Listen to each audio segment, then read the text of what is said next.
Hola, yo me presento. Mi nombre es Alejandra Navarro, soy coach de bienestar y autocuidado, creadora de la iniciativa Active Balance Life y soy miembro del equipo de salud incluyente. Yo quiero hablarles de un tema delicioso, del placer. ¿Qué sienten al escuchar la palabra placer? Y específicamente, ¿qué sienten del placer en relación a la alimentación? Para muchas personas, placer implica miedo, implica culpa, vergüenza, descontrol. Y esto no es de extrañarse. Nos han enseñado a temerle al placer. Y lo que quisiera en esta charla es que nos cuestionemos un poco nuestras creencias en torno al placer. ¿De dónde vienen estas creencias? El placer es esta experiencia física y emocional cuando algo se siente bien. Es esta sensación de bienestar cuando estamos disfrutando de algo. Es importante saber que el placer es una característica universal de la condición humana. Como seres humanos, para sostener nuestro desarrollo de manera integral, necesitamos satisfacer diferentes necesidades. Algunas son fisiológicas, como por ejemplo alimentarnos, hidratarnos, dormir, y otras son más de carácter psicológico, como por ejemplo la necesidad de seguridad, de pertenencia, de realización, y dentro de estas necesidades psicológicas entra el placer.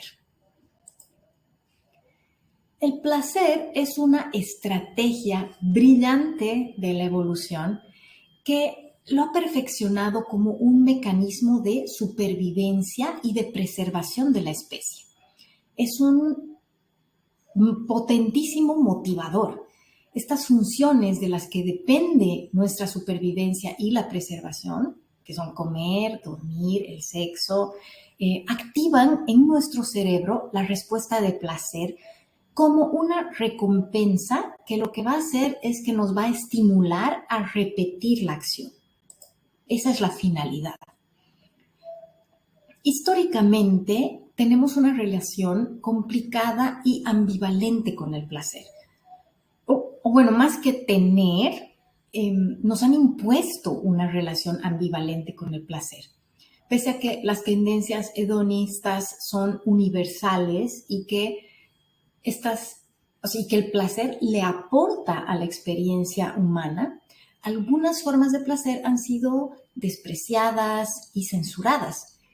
Especialmente a las mujeres se nos ha prohibido el placer. Se nos ha prohibido conocer nuestro cuerpo, disfrutarlo, habitarlo con confianza y con libertad. Y se ha despreciado nuestro cuerpo cíclico, calificándolo como sucio, inmoral, pecador, y el control y negación de nuestro placer se ha encarnado tanto en nosotras que la vergüenza, la culpa, la comparación son prácticamente prácticas diarias, ¿no? Son nuestro pan de cada día. Y esto, por supuesto, que ha impactado en nuestra relación con la comida y la ha hecho muy compleja, incluso problemática. La preocupación generalizada por lo que es bueno comer, y lo digo entre comillas, o comer de manera correcta, refleja no solamente un interés por entender lo que hay en los alimentos, ¿no? En un sentido nutricional, sino también un interés profundo en cómo nos entendemos como agentes de lo moral en cuanto a nuestras elecciones alimentarias, ¿no? Y esto se da a nivel social y también a nivel individual. O sea, en otras palabras, hacer la elección correcta de alimentos involucra tanto un juicio racional como una decisión moral. Y esto no es un fenómeno nuevo, ¿no? De acuerdo al doctor John Coveney, en su libro Comida, Moral y Significado, él describe cómo desde la antigua Grecia y Roma, los códigos de conducta correcta de los ciudadanos se fundamentaban en el control de los placeres naturales, y esto, por supuesto, incluía el placer. La moderación de los placeres era un principio clave. Y a partir de esto se desarrolló un entendimiento de lo que es una persona moralmente responsable. Posteriormente, las prácticas religiosas asumieron que el deseo por la comida o por el sexo era un recordatorio de esta naturaleza carnal que tenía que ser dominada, controlada, para realzar nuestro lado espiritual, para lograr pureza. La privación, la autonegación eran reconocidas como virtudes.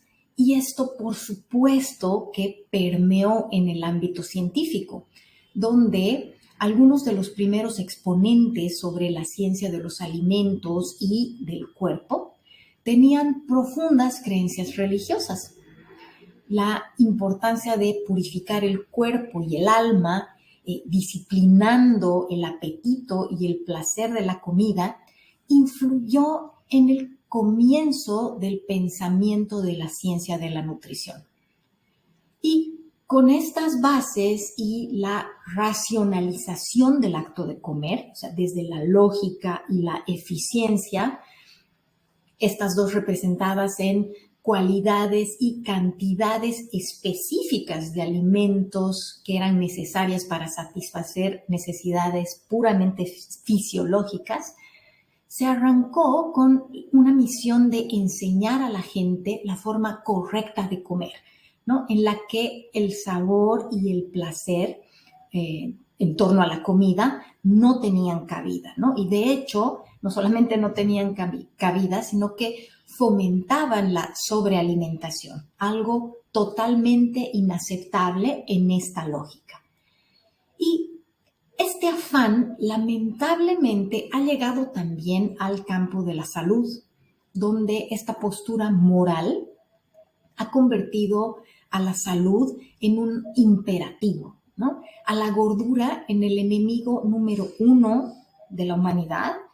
Y esto es un detonador potente de autocrítica sobre el valor moral de nuestro comportamiento y sobre el tamaño de nuestros cuerpos. Y esta preocupación constante se traduce también en estados de ansiedad, de miedo y de culpa permanentes ante nuestro fracaso, tanto individual como colectivo, de no ser capaces de resistirnos a estos alimentos considerados malos y tampoco ser capaces de proteger de esto a nuestras infancias. Y lo más irónico es que son estos estados crónicos de miedo, ansiedad y culpa los que realmente están dañando nuestra salud. ¿Qué pasa en nuestro cuerpo cuando estamos en estados crónicos de miedo? El miedo activa nuestra respuesta de estrés. El sistema nervioso simpático, nuestro mecanismo ancestral de supervivencia, pone al cuerpo en un estado de huir, de pelear o de paralizarse. Y esto produce un cambio drástico en el funcionamiento del cuerpo y del cerebro. Se liberan hormonas como adrenalina, noradrenalina, cortisol, aumenta el ritmo cardíaco y la presión arterial, se incrementa la tensión muscular, la circulación de la sangre se redirecciona hacia las extremidades y se incrementa también la sensibilidad de nuestros sentidos, ¿no? Estamos totalmente alertas a cualquier estímulo externo. Además, se reducen las contracciones del intestino, lo que hace el tránsito intestinal mucho más lento. Al mismo tiempo, se inhibe la liberación de enzimas digestivas, lo que entorpece el proceso de digestión. Y además se desregulan las señales de hambre y saciedad. El miedo también afecta nuestro comportamiento. Normalmente, piensen, cuando estamos con miedo, estamos más acelerados, probablemente comemos más rápido, mastiquemos menos, y esto también dificulta nuestra digestión y nuestra capacidad de asimilación de nutrientes y por supuesto también nuestra percepción de saciedad. Probablemente también en este estado tomemos peores decisiones, ¿no? Que muchas veces van a ir en contra de nuestra salud. Nos lleva también a presentar estos comportamientos obsesivos con la comida, con el peso y a perder el control en este afán de querer controlar nuestro cuerpo. El estrés prolongado o crónico ya se sabe que incrementa la inflamación celular y esto nos hace más vulnerables a muchísimas dolencias. Creo que es importante también ser conscientes de que nuestras creencias tienen impacto en nuestra realidad porque condicionan la manera de relacionarnos con el entorno, condicionan cómo entendemos la vida, sesgan nuestra manera de pensar, de sentir, de decidir y ciertamente nuestra manera de actuar. Todas estas creencias sobre la comida, sobre nuestro cuerpo, sobre el placer, las hemos introyectado desde la infancia, las hemos aprendido de nuestra familia, en el colegio, de amigos, de amigas, de la sociedad, o sea, de todo nuestro entorno. Y es importante saber que las creencias son ideas, no son verdades y pueden impactar nuestra vida. Por ejemplo, en este estudio se observó que las personas de edad avanzada con creencias positivas sobre el envejecimiento suelen tener recuperaciones físicas más rápidas y más completas después de haber tenido un accidente o de padecer una enfermedad. Y aquí cabe preguntarse si es que habrá alguna fuerza mágica en el pensamiento positivo. Y la respuesta es que por supuesto que no. Lo que probablemente influye en estos resultados son las conductas de autocuidado que presentan las personas con creencias más positivas, ¿no? Probablemente estas personas invierten más tiempo y energía en conductas que impactan en su bienestar futuro, ¿no? Por ejemplo, hacer ejercicio con regularidad, cuidar su sueño, su alimentación, seguir las recomendaciones médicas, y esto es lo que está impactando en su salud. Por más increíble que parezca, nuestras creencias no solamente afectan nuestro comportamiento, también alteran la fisiología de nuestro cuerpo. Hay dos estudios muy interesantes que muestran el poder que tienen las expectativas sobre nuestro cuerpo. En este estudio, los investigadores tenían la intención de determinar si la cognición afecta los niveles de glucosa en personas con diabetes tipo 2. Entonces, para ello, dividieron a los participantes en dos grupos. Al primero se le dio a tomar una bebida etiquetada con la siguiente información: 0 calorías y 0 gramos de azúcar. Y al segundo grupo se le ofreció una bebida etiquetada con 124 calorías y 30 gramos de azúcar. Y luego midieron los niveles de glucosa en sangre de los dos grupos. Y como era de esperarse, el grupo 1, es decir, el grupo que había consumido la bebida etiquetada con 0 gramos de azúcar, registró un menor incremento de glucosa en sangre. Pero lo interesante de este estudio es que ambos grupos habían consumido exactamente la misma bebida, que era en realidad una bebida que tenía 62 calorías y 15 gramos de azúcar. Y esta es una de las conclusiones. Aunque las bebidas utilizadas en todas las sesiones del estudio contenían el mismo contenido de azúcar, los resultados mostraron que los perfiles de glucosa en sangre se alineaban más con lo que los participantes del estudio creían sobre el contenido de azúcar registrado en la etiqueta. Es decir, Los valores de glucosa en sangre cambiaron de acuerdo con las expectativas de los participantes y no con la cantidad de azúcar que realmente consumieron. Las percepciones subjetivas de la ingesta de azúcar, incluso cuando son incorrectas, producen cambios bioquímicos medibles en el metabolismo diabético. En este otro estudio se hizo algo similar. Los investigadores se propusieron estudiar si la saciedad fisiológica que medían a través de la hormona grelina, que es la hormona del hambre, puede variar dependiendo de la mentalidad con la que la persona consume los alimentos. Entonces, a 2 grupos de personas se les ofrecieron licuados idénticos de 380 calorías, pero con diferentes etiquetas, ¿no? A un grupo les dijeron que la bebida contenía 620 calorías y al segundo grupo les indicaron que la bebida contenía 140 calorías. Y los resultados en los niveles de grelina fueron parecidos a los resultados en los niveles de glucosa del estudio anterior. Los participantes que consumieron la bebida etiquetada con más calorías mostraron una disminución muy pronunciada de grelina después de consumir el batido.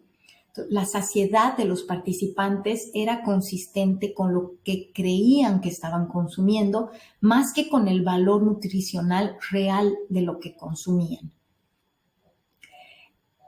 Estos estudios sugieren que nuestras creencias o nuestras expectativas pueden alterar algo tan concreto como los niveles de hormonas que secreta el cuerpo.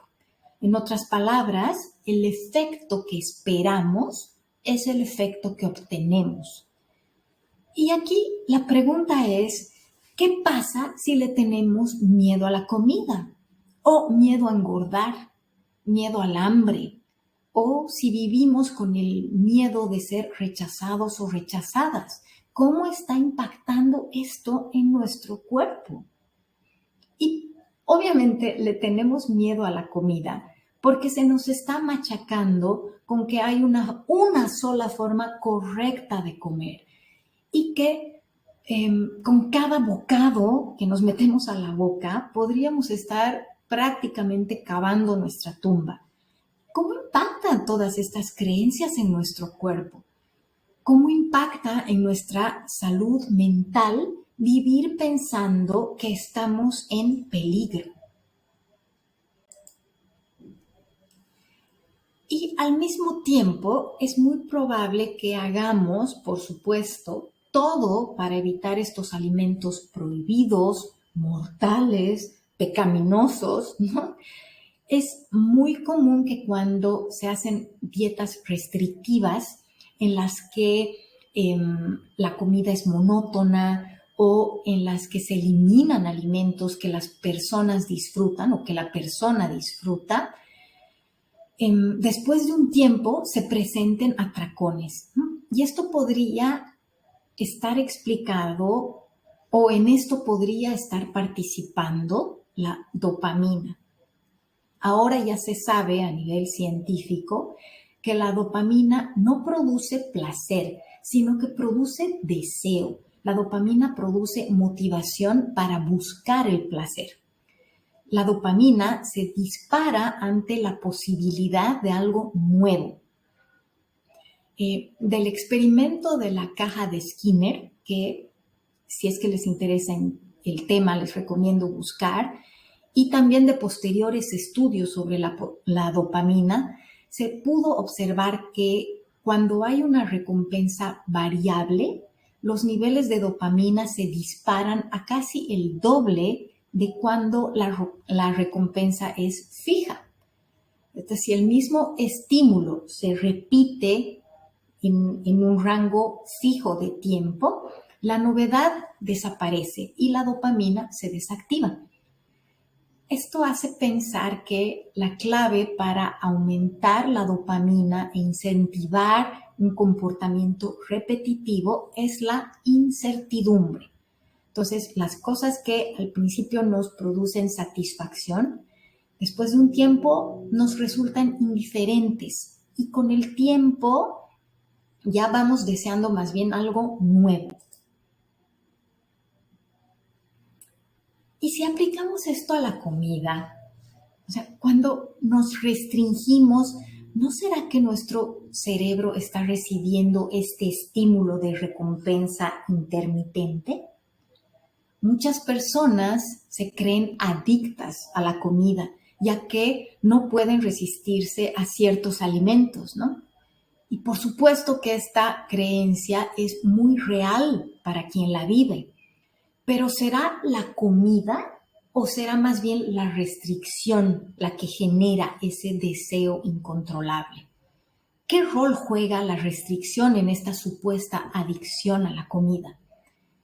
Y un ejemplo de esto lo hemos visto en la pandemia, cuando por alguna extraña razón el mundo entero salió a comprar papel higiénico como si no hubiera un mañana, por este temor de que el papel higiénico se acabe, ¿no? Entonces, ¿será que somos adictos al papel higiénico o será la posibilidad de no tener acceso a la que nos hace comprarlo de manera compulsiva?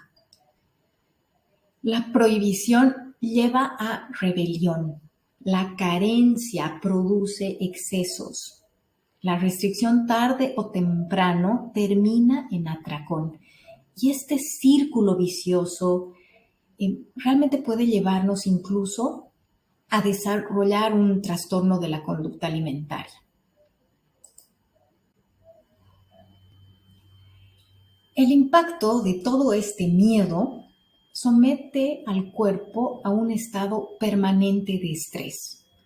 Posiblemente haya gente a la que el miedo la motive, puede ser, pero para muchas otras, y yo me incluyo, el miedo no es un aliado.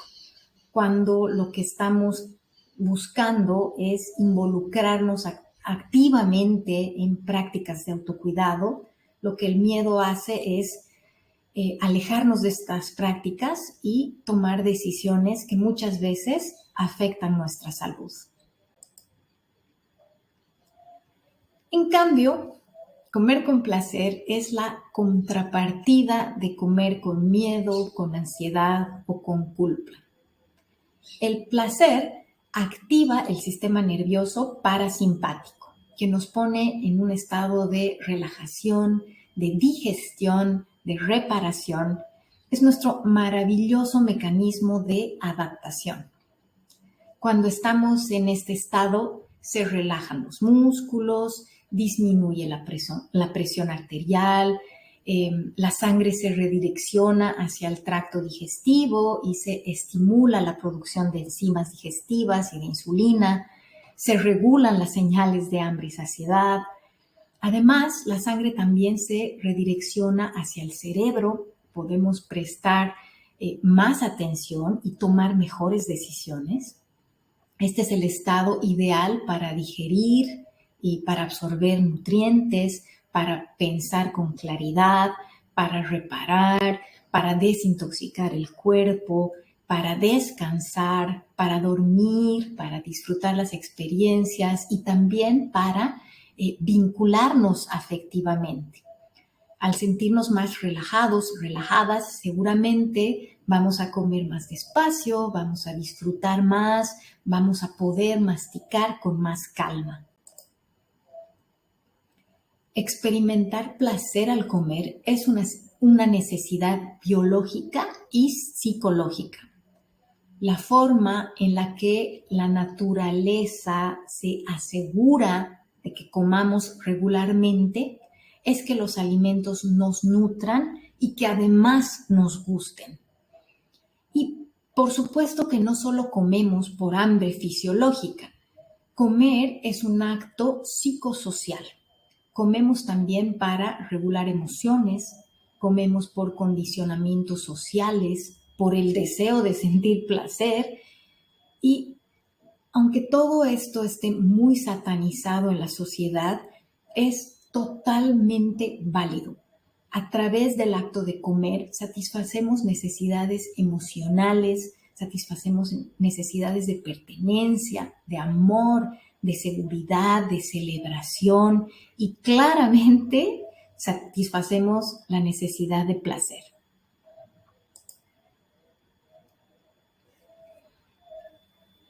Algo que normalmente no tomamos en cuenta es que el placer es parte de nuestro mecanismo de saciedad. La saciedad es la sensación que utiliza nuestro cuerpo para decirnos que hemos comido suficiente. Esta sensación está regulada por un complejísimo sistema neuroendocrino que la verdad es que la ciencia todavía no ha terminado de entender.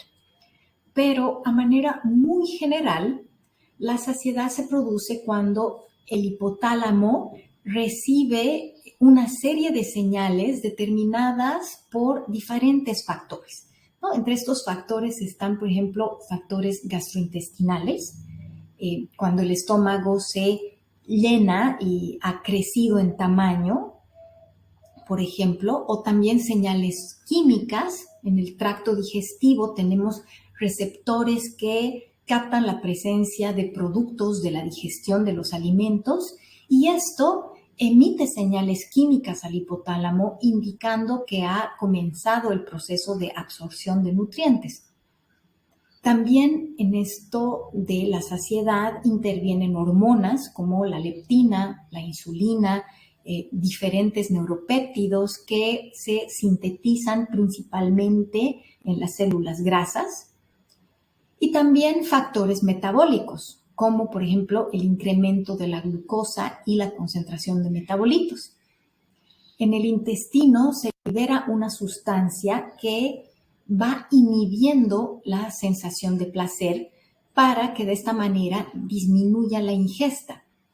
La secreción de esta sustancia, que se llama OEA, va aumentando mientras nos vamos saciando.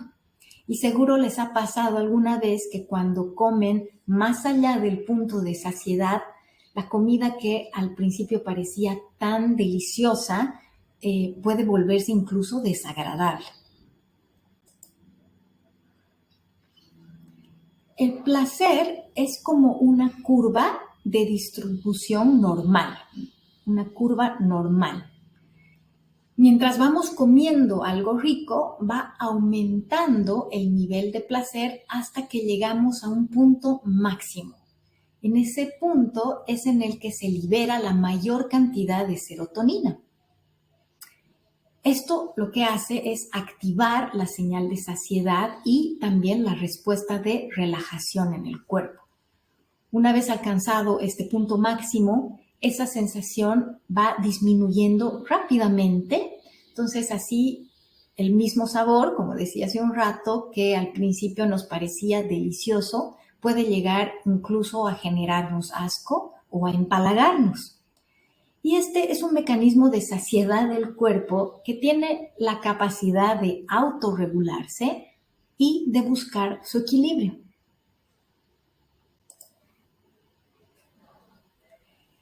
Hay varios factores que impiden o que dificultan que experimentemos placer al comer, ¿no? Por ejemplo, comer rápido o comer ausentes. Cuando la prisa o las exigencias externas son tan fuertes que no nos permiten saborear, percibir el olor o las texturas de lo que estamos comiendo, por ejemplo. Comer algo que no nos gusta también, ¿no? O algo poco variado. Si de pequeño o pequeña te han obligado a comer, seguro te acuerdas de esa experiencia. No había nada de placer en eso. También hay gente que come algunos alimentos que no le gustan, a veces porque piensan que son sanos, o también puede ser para no molestar o para no enojar a quien les está ofreciendo el alimento. Si tenemos el privilegio de acceder a alimentos que nos gustan y a prepararlos a nuestro antojo, realmente hay que aprovecharlo. También influye comer en un ambiente tenso. Por ejemplo, puede ser mientras estamos pensando que no deberíamos comer esto, o qué vergüenza, o esto me va a hacer daño. También es poco agradable si mientras comemos estamos peleando o viendo noticias. Esto inmediatamente activa la respuesta de estrés en el cuerpo. Hay algunas personas también que se desconectan del placer cuando los sabores son muy intensos, ¿no? Y se saturan sus papilas gustativas. No sé si se les ha pasado esto, a mí ciertamente sí. Y si se sobrepasa el nivel máximo de placer, puede generarnos desagrado. También dar campo a explorar sabores más sencillos, más sutiles, puede generarnos placer. Y por supuesto preguntarnos qué nos roba a nosotros el placer de comer, ¿no? Porque para todos y para todas va a ser diferente. En estos casos, aunque al terminar de comer nos sintamos con el estómago lleno, muy probablemente nos vamos a quedar con esa sensación de que me falta algo, ¿no? Hay alguito que está faltando en este tema. Y si eso pasa, nuestro maravilloso cerebro lo que va a hacer va a buscar de todas maneras alcanzar ese nivel de placer que no ha podido experimentar, ese placer que le ha faltado, generando posiblemente ganas de seguir comiendo. Por ejemplo, si es que tenemos ganas de comernos un chocolate, pero estos nuestros miedos nos impulsan a más bien optar por comer un apio para sustituir ese antojo, probablemente terminemos comiéndonos el apio, después nos comamos unas zanahorias y después unas galletas con mantequilla de maní y finalmente terminemos comiéndonos la caja entera de chocolates en vez de habernos dado el permiso incondicional de saborear nuestro chocolate en paz.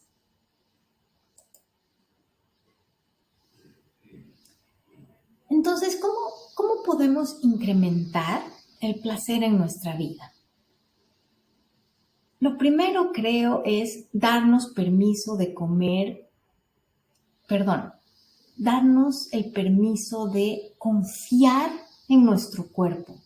Creo que esto es un punto de inicio fundamental. Hay que tener en cuenta que el objetivo de nuestro cuerpo es mantener la vida, buscar el equilibrio, y lo hace con las herramientas que tiene.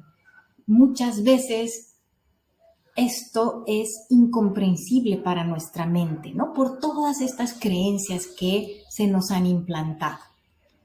Confiar en la sabiduría del cuerpo, por supuesto que no es fácil, menos en esta sociedad que todo el tiempo nos empuja a juzgar nuestros cuerpos, a cambiarlos, a controlarlos. Pero darnos este permiso es muy sanador. El vivir desconfiando de nuestro cuerpo es básicamente como dormir con el enemigo, ¿no? Y la verdad es que el control es una ilusión. Mientras más batallamos para controlar, más descontrol se va a generar. Y parte de confiar en nuestro cuerpo es darnos ese permiso incondicional de comer, que es uno de los principios de la alimentación intuitiva. Como hemos visto antes, cuando restringimos alimentos, obviamente sin que haya una patología que así lo indique, el cuerpo entiende que tiene que buscar ese alimento con más ahínco. El cerebro no procesa la negación. Nuestro cerebro no entiende el no.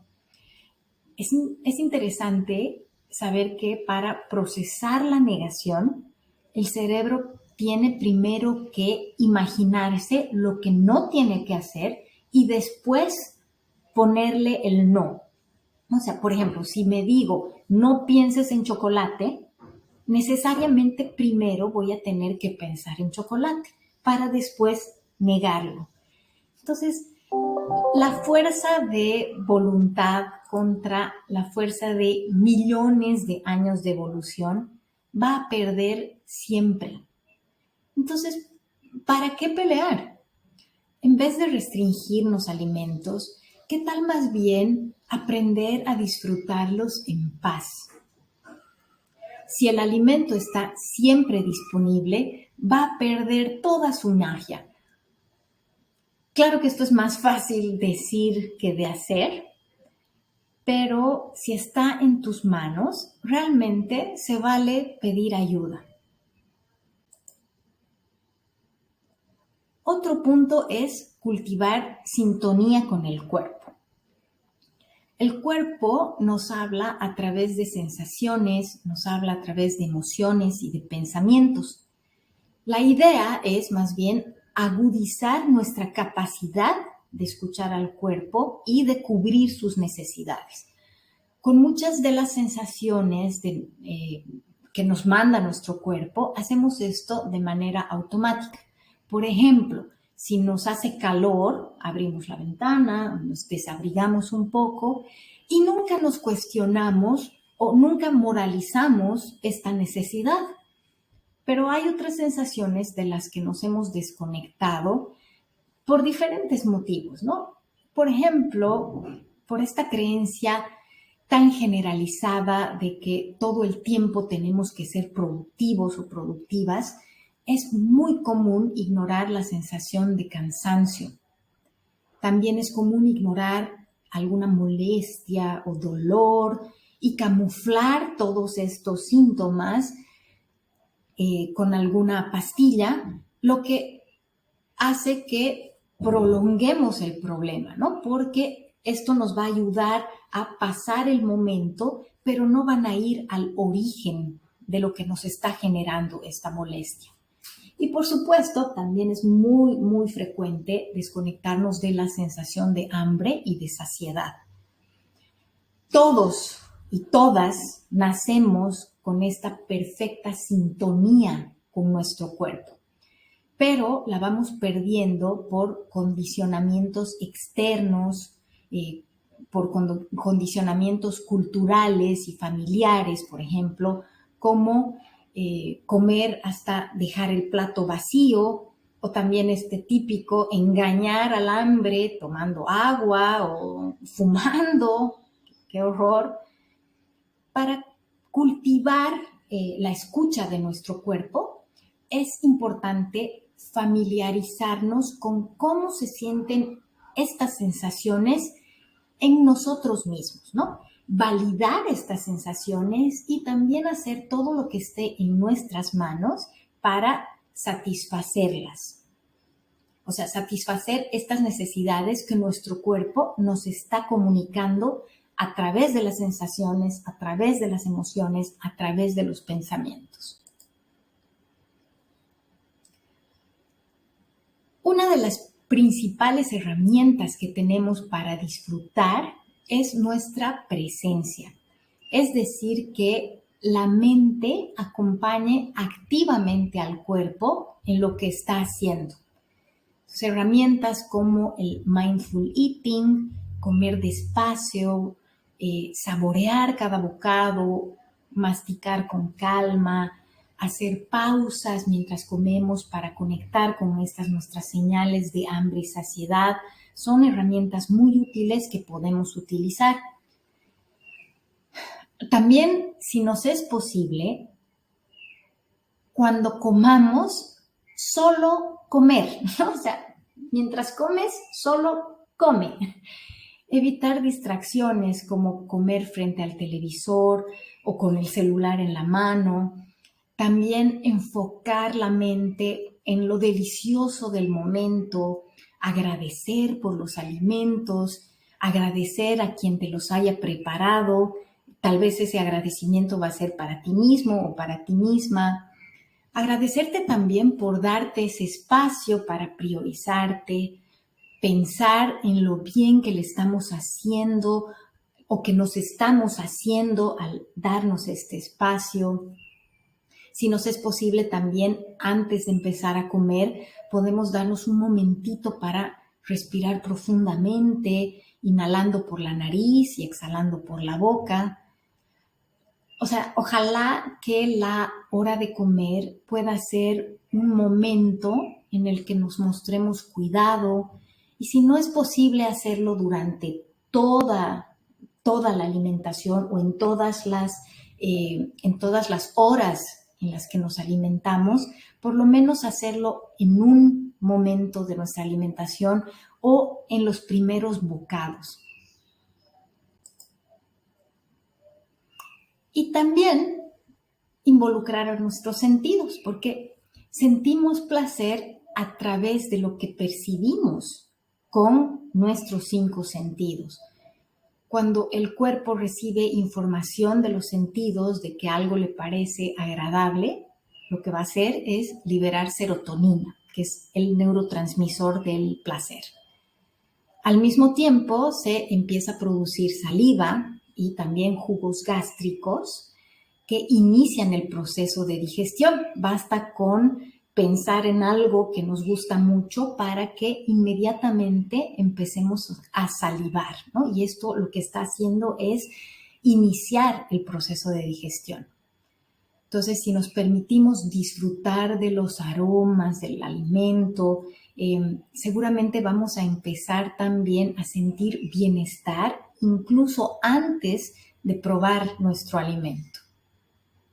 La vista también impacta en nuestra alimentación.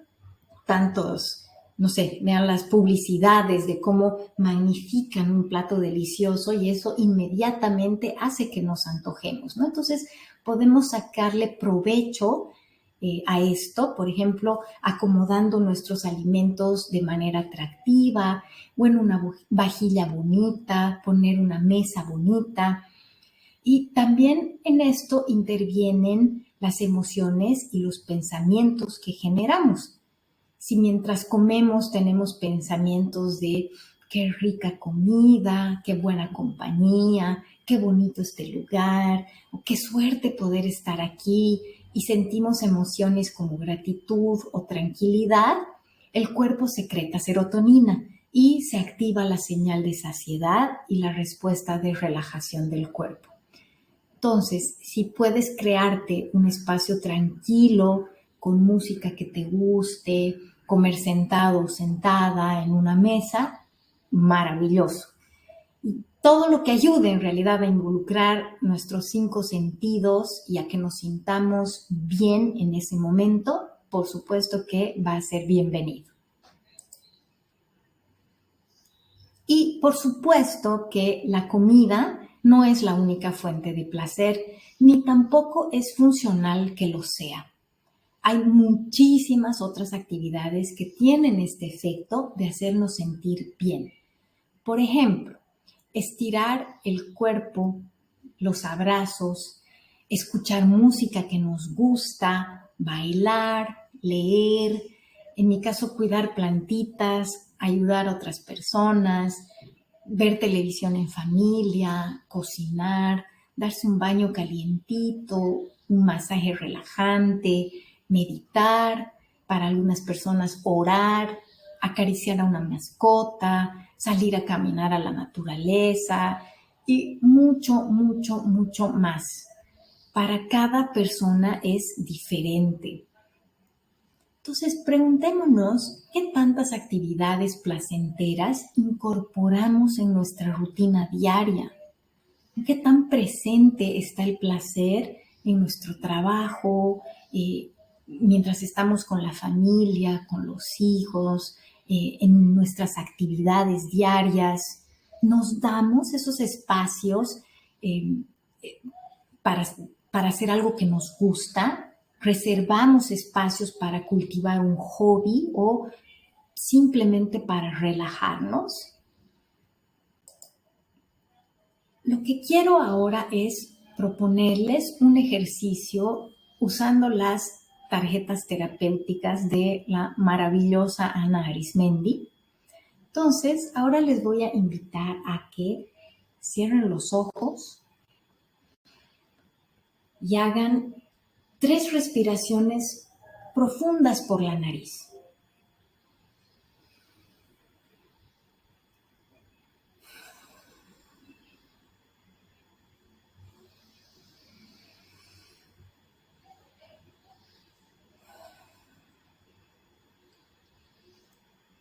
Y pregúntense, ¿qué podría hacer hoy para cultivar placer? ¿Qué podría hacer hoy para cultivar placer?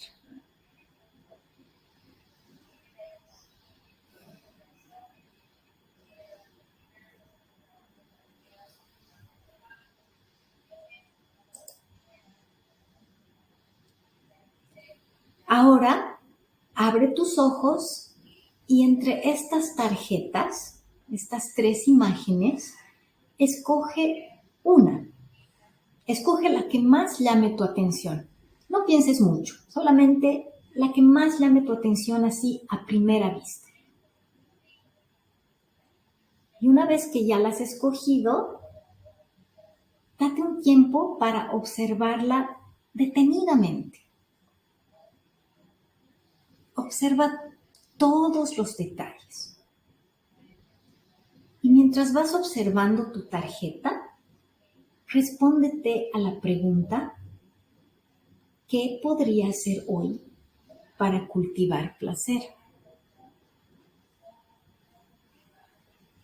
Recibe el mensaje que te está dando tu cerebro y tu cuerpo a través de esta tarjeta, a través de lo que observas en esta tarjeta.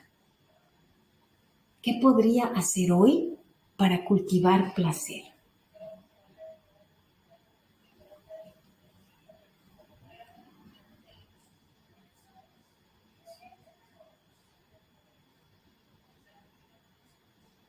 Te invito a darte unos minutos para escribir todas las respuestas que te hayan llegado, ¿no? O que hayan surgido a través de esta imagen. Y también te invito a que te comprometas a realizar una o 2 de las acciones que se te hayan ocurrido y te invito a que la disfrutes plenamente, a que te des permiso a disfrutarla plenamente. Y eso es todo lo que quería compartir con ustedes hoy. Espero de todo corazón que esta información les haya sido útil. En el equipo de Salud Incluyente somos varias profesionales de muchas áreas dispuestas a apoyarlos, apoyarlas con esta visión más integral de la salud, una visión no centrada en el peso y una visión que busca la liberación de nuestros cuerpos. Entonces, no duden en contactarnos si así lo necesitan, si así lo ven. Eso es todo conmigo. Yo les mando un beso y un abrazo y que tengan un muy, muy hermoso día. Chao, chao.